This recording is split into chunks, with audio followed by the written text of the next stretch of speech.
How's it going, everyone? It's Ben Foggins Media Corner back again with a brand new video for today, and welcome back to a double movie review, aka After I Saw. Today I'm going to be talking about two movies that came out in 2024 from Netflix, in which they are Lift and Atlas. So let's kick off with Lift. So this is a 2024 heist comedy film, and this is the latest film from director F. Gary Gray, the man behind Friday, Straight Outta Compton, and The Fate of the Furious, amongst other things he's directed. In this film, we follow Kevin Hart, who's a master thief, and Gugu Mbatha-Raw, who is Interpol agent ex-girlfriend, and they team up together to steal $500 million of gold bullion that's being transported on a passenger flight. So that's pretty much the story of Lift. Now, this is another Netflix streaming service film that deals with heists and stuff. And when it comes to those types of movies that's made for Netflix, there have been a few handful of them that I've enjoyed quite a bit, even though there are a few other ones on the other side that I just consider them not being my cups of tea.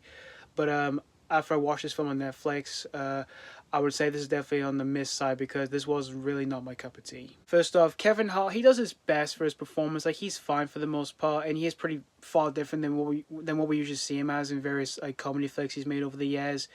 And I am a fan of Kevin Hart, but here he does fine here. And everyone else in the film, they do a fine job as well. Like Gugu Mbatha-Raw, Vincent D'Onofrio, Billy Magnussen, Reno, and Sam Worthington. They do a fine job for the most part here, even though most of these other characters don't have much development to them whatsoever. It's because we don't follow them individually. Like, we don't explore any of the other characters that much whatsoever. And the story for the film, I felt, was just generic because it tends to be like various heist films that we've seen before in the past, in which they've done better, like far better jobs in this movie here. And the writing in this film, I felt, was just bland for some of the comedic lines of dialogue that we see in the film. That none of them were even that funny, and they were just really bland. And the action is fine when it requires some of that here within this movie. And the film does use a bit of effects here, which they weren't too bad, even though there's some like noticeable green screen here and there in this film that were pretty distracting. But in all honesty, Lift, it's definitely another Netflix heist film I consider being on the miss side because I tend to find this one just pretty bland and pretty forgettable after I've watched this whole thing at home. I'm going to give Lift 1.5 out of 5. Now let's move on to Atlas. So this is a sci-fi action film, and this stars Jennifer Lopez, in which she plays this AI soldier, and this is set in the future, in which she thinks that the only way to stop the war is to end humanity. So that's pretty much the basic plot of Atlas. Now, this is another Netflix film starring Jennifer Lopez, and when it comes to Jennifer Lopez and a few Netflix films that I've seen her in, there have been a few good ones, and while there have been a few pretty bad ones I've seen in the recent years.